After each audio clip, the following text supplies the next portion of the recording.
In this video, I want to look at some LEGO Star Wars sets that were too good for their time. By this I mean that these sets simply exceeded many of the sets released at the same time in quality, minifigures, or other details, and even stand out to be better than some modern sets today. The first set I want to look at goes back all the way to 2012, and that is Darth Malgus' Sith Fury class interceptor.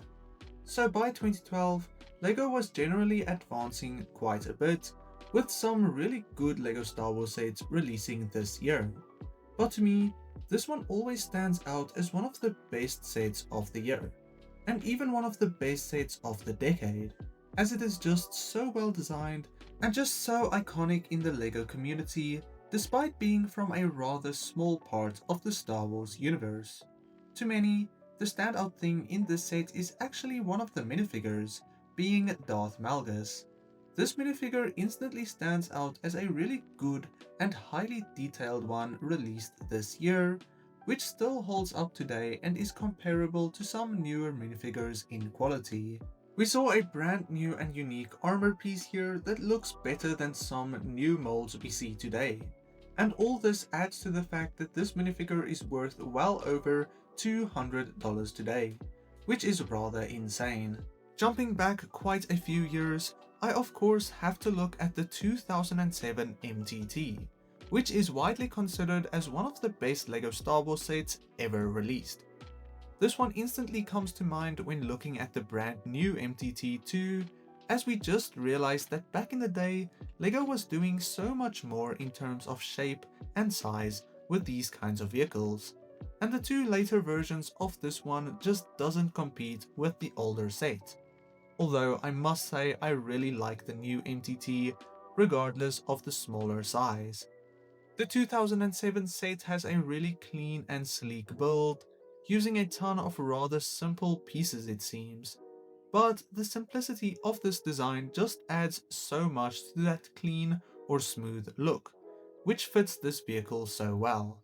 The set isn't that advanced in terms of minifigures though, and that is where some of the newer sets might be a bit better, such as the 2025 MTT. However, we do see so many battle droids, which ultimately is what is needed in this kind of set. So many could argue that this is better in every department. And in that sense, despite being released so long ago, it is the best MTT that LEGO has ever released. Now jumping back even further for the next one, I want to look at the Death Star 2 released in 2005. This is the only time we have seen this depiction of the Death Star in LEGO, and the only time we saw a large-scale Death Star with closed panels, which in my opinion makes this one the best for display. This was just a massive set with a surprising amount of detail for 2005, and still stands out as one of the best UCS sets LEGO has ever made. Well, at least in my opinion once again.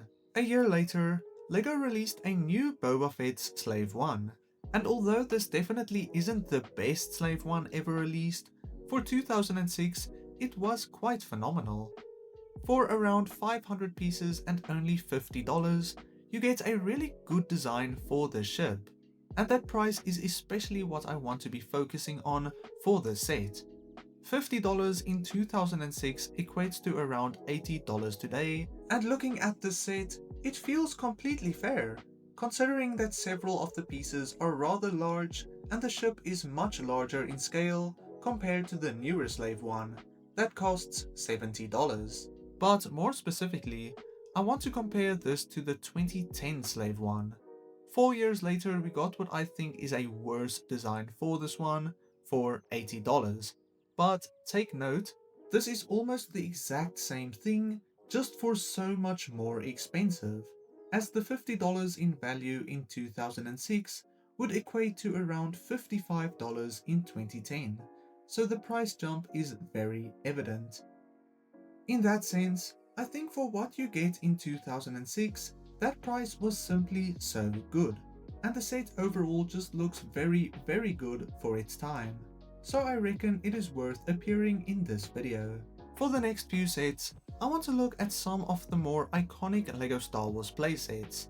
the first being the ARC 170 released in 2010.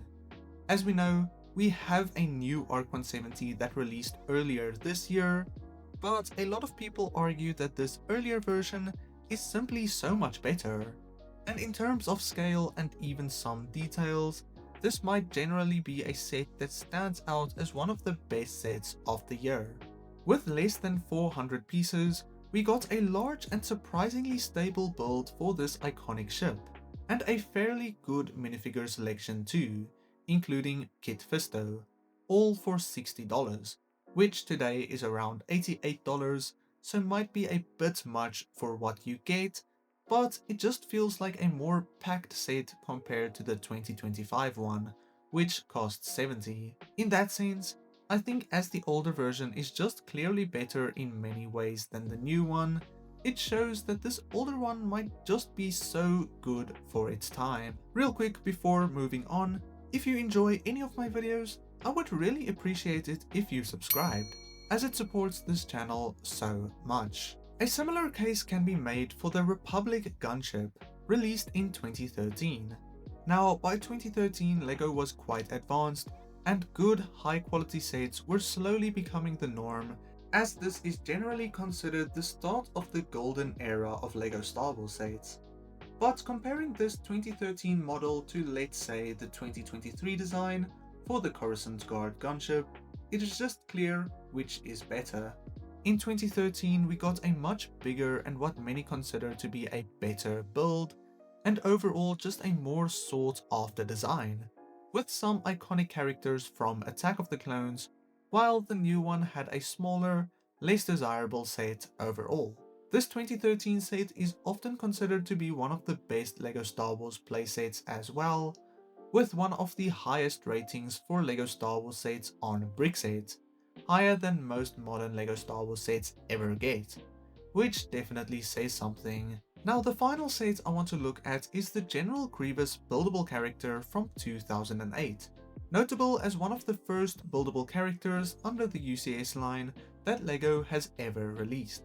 I think despite being much older, this looks so much better than most buildable characters today, especially the head, as today if LEGO were to remake this, we could expect much worse with some details.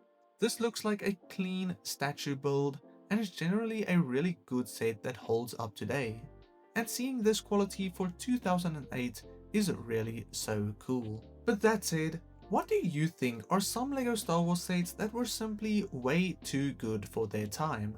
Comment down below. Then I will see you all in the next one. God bless you and cheers.